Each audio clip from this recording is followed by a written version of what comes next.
nos interesa ahora es poder representar a los vectores de una forma más sencilla, no gráficamente, sino tener una forma analítica para trabajar con ellos. Lo que hacemos para ubicar puntos era tener un sistema de referencia cartesiano. Y lo indicábamos con un par ordenado donde X correspondía a la abscisa y el Y correspondía a la ordenada. A todo punto le vamos a asociar un vector posición, que va a ser el vector OP, que arranque en el 0, 0 y termine en ese mismo punto. Bien, la expresión de ese vector le vamos a asociar las coordenadas X, Y. Es decir, si tenemos el vector y lo pensamos Y con el punto inicial en el origen y punto final en el punto, el vector que les corresponde tiene las mismas coordenadas que el punto. Veamos la base canónica. Con bases vamos a trabajar más tarde en los otros prácticos.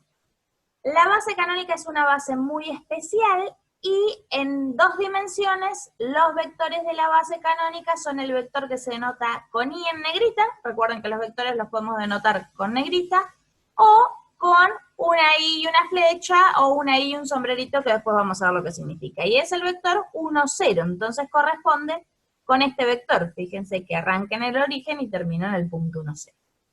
Y el vector J es el vector que nos da la unidad hacia el eje Y. Fíjense que arranca en el origen y termina en el punto 0, 1. ¿Por qué son tan importantes esos vectores? Porque cualquier vector lo podemos escribir como combinación lineal de esos dos. Y de una manera única. ¿Qué quiere decir eso? Que si yo tengo un vector acá, lo puedo escribir como sumas y multiplicaciones por escalares de esos dos vectores. Vamos a ver la forma. Si tenemos el punto X0, este punto de acá, y el punto 0Y, el punto P1X0 tiene asociado este vector que tenemos en rosa. Ese vector que tenemos en rosa, si este era el vector que tenía tamaño 1, y acá yo estoy a la altura de X, del valor X, en el eje de las abscisas, por lo que vimos de multiplicación por escalar de un vector, sería el mismo vector con la misma dirección, el mismo sentido, pero de tamaño X. Entonces es por eso que el vector P1 tiene la forma X por el vector Y. Lo mismo hacemos con el vector J y con el vector P2, por eso nos da este vector que tenemos en rosa. Ahora bien, si a nosotros nos interesa este vector que tenemos acá, por la regla del paralelogramo tenemos que este vector es la suma de este más este. Luego ese vector, si lo denominamos por P, sería el vector X por Y más Y por J. Entonces, ¿cuál es la conclusión? Que cualquier vector lo podemos expresar como combinación lineal de los vectores de la base canónica como la componente en X por el vector Y más la componente en Y por el vector J. Por ejemplo, si tenemos el punto menos 2, 3 y queremos el vector posición, o sea, el que arranca en el origen y termina en el punto menos 2, 3, como componentes tiene este y también lo podemos escribir como menos 2 por Y más 3 por el vector J.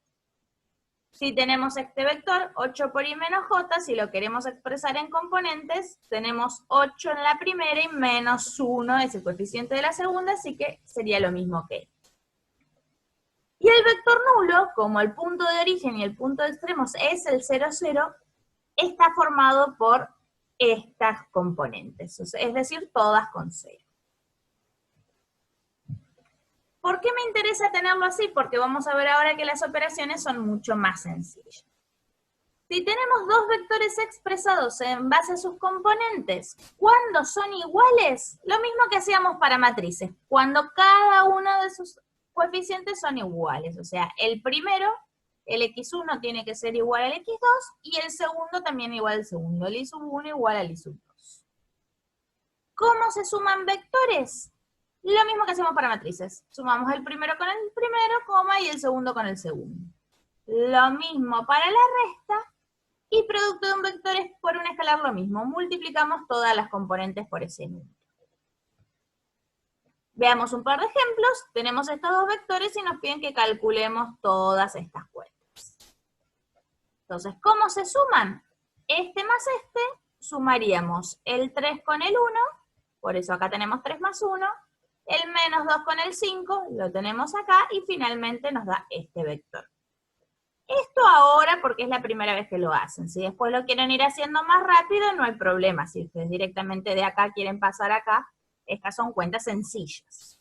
Lo mismo la resta, al 3 le restamos el 1, al menos 2 le restamos el 5, entonces por eso es que nos queda este vector. Si queremos hacer 3 por el vector u, multiplicamos todas las componentes, hacemos 3 por 3, 3 por menos 2, por eso nos queda este vector. Y si queremos hacer esta cuenta, acá conviene hacerla un poquito más despacio, hacemos 5 por este vector, que nos daría el vector 15 menos 10, porque estamos multiplicando todas las componentes, y menos 2 por este vector nos da 2 por 10, y después lo restamos. Y finalmente obtenemos este vector. Vamos a hacer otro ejemplo. Tenemos el vector u, que tiene acá un a, que es real. El vector b, lo mismo, tiene un a y b que nos dicen que son reales. Y queremos encontrar, si es posible, los valores de a y b para que la resta del vector u con el b sea igual a este vector. Entonces, ¿qué es lo que podemos hacer? Primero que nada, calculemos esto. Entonces, calculamos la resta, sería todo este menos todo este. Lo pueden pasar a componentes o lo pueden trabajar en la base canónica. Piensen que el i, ¿sí? Lo que estamos haciendo es agrupar la i y agrupar la j. Acá lo que hicimos fue cambiar de signo, porque era una resta. Y si agrupamos por el vector i tenemos a menos 5, y si agrupamos por el vector j tenemos 3 más a más b. Y nosotros queremos que esto sea igual a e. O, si lo quieren expresar en componentes, que todo esto sea igual a todo esto. Como la combinación lineal escrita por estos vectores es única, y una única forma de escribirlos así, uno ya puede decir, todo lo que acompaña ahí de este miembro tiene que ser igual a todo lo que acompaña ahí de este miembro, y lo mismo acá. Si no, si lo piensan con componentes, es lo mismo. Dicen, la primera componente igual a toda esta, y la segunda igual a todo esto. Y en ambos casos me va a quedar este mismo sistema, ¿sí? Que a menos 5 sea igual a 2 y que 3 más a más b sea igual a menos 3. Y si ustedes lo resuelven con lo que saben de sistemas de ecuaciones, van a obtener una única solución, que a es 7 y que b es menos 3. Dados dos puntos a y b, lo que queremos ahora es encontrar las componentes del vector, que tiene como origen el punto a, o punto inicial también se les dice, y como extremo el punto b o punto terminal. Y el teorema este nos dice que, fíjense, la resta de las coordenadas de los puntos. O sea, nos dice que el vector con origen en A y extremo en B es igual a x2 menos x1 y 2 menos y1. ¿Cómo se demuestra ese teorema? Es bastante sencillo, lo pueden ver gráficamente. Supónganse que ustedes tienen, este es el vector AB, mi origen es el punto A, mi extremo es el punto B. Vamos a llamar a U al vector posición del punto A, es decir, el vector que tiene origen en el 0, 0 y extremo en el punto A.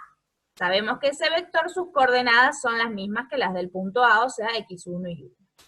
Y lo mismo para el vector B, que va a ser el vector posición del punto B, asociado al punto B.